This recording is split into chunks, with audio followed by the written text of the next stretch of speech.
नमस्कार.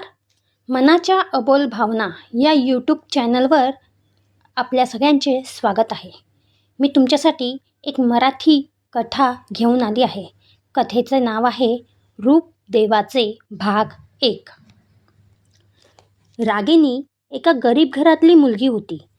ती आपले वडील सुरेश आणि आई छाया सोबत एका साईडला छोट्याशा घरात राहत होती. चाळीमध्ये येणाऱ्या बाहेरच्या रस्त्यावर नेहमीच काही गुंड मुलं बसून मुलींना छळण्याचे काम करत होते. रागिनीही दिसायला सुंदर असल्यामुळे तिला येता जाता त्या गुंड मुलांकडून त्रास होत होता. परंतु तिच्या वडिलांमुळे अजून तरी तिला जास्त त्रास झाला नाही. असंच एक दिवस अचानकपणे रागिनीच्या वडिलांचा मृत्यू झाला. त्यानंतर मात्र दोघी मायलेक पोरके झाले. त्यांना सांभाळण्यासाठी त्यांच्या जवळचे असे कोणीही नव्हते. रागिनीने बाहेर छोटे मोठे काम शोधण्याचा प्रयत्न केला, परंतु आता मात्र त्या गुंड माणसांची मजल जास्तच वाढली होती. त्यांच्या पाठी कोणाचा हात नाही म्हणून ते रागिनीला जास्त त्रास देऊ लागले. रात्री अपरात्री घराचे दरवाजे वाजवून जात होते. तिच्याबद्दल काही वाईट साईट बोलत होते. त्या गुंडांमध्ये एक मोरक्या होता, पक्या नावाचा. त्याला रागिनीसोबत लग्न करायचे होते आणि म्हणून तो तिच्या मागे लागला होता. रागिनी, तू मला एकदा सांगितले होते ना, तुझ्या कॉलेजमधला मित्र त्याला तू खूप आवडते म्हणून. मध्येच रागिनीच्या आईला म्हणजे छायाला एकदा त्या दोघींमध्ये झालेले जुनं बोलणं आठवलं. तशी ती रागिनीला विचारू लागली, हो आई, पण त्याचा आता इकडे काय संबंध? रागिनी आपल्या आईकडे प्रश्नार्थक नजरेने बघून तिला विचारू लागली,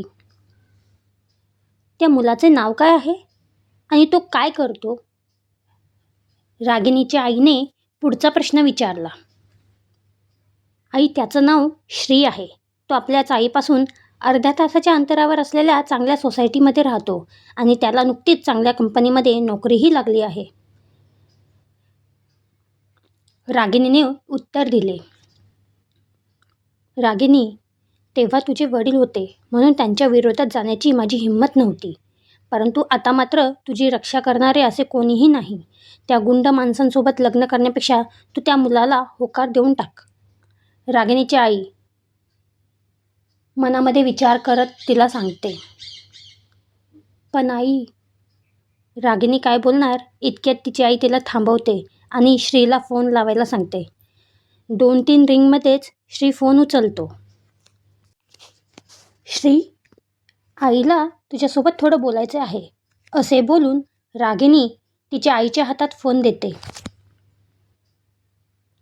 माझी मुलगी तुम्हाला खूप आवडत होती.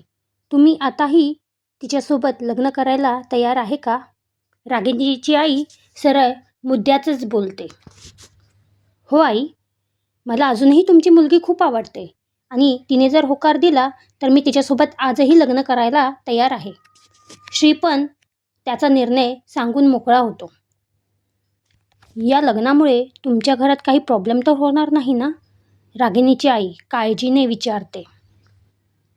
नाही आई, माझ्या प्रेमाबद्दल माझ्या घरच्यांना आधीपासूनच माहीत होते, परंतु रागिनीने काही उत्तर न दिल्यामुळे मी त्यांनाही काही सांगितले नाही. श्री शांतपणे बोलतो. ठीक आहे, मी उद्या रागिनीला तुमच्याकडे पाठवून देते. तुम्ही लवकरात लवकर तिच्यासोबत लग्न करा. रागिनीची आई विचार करत गंभीर स्वरात बोलते.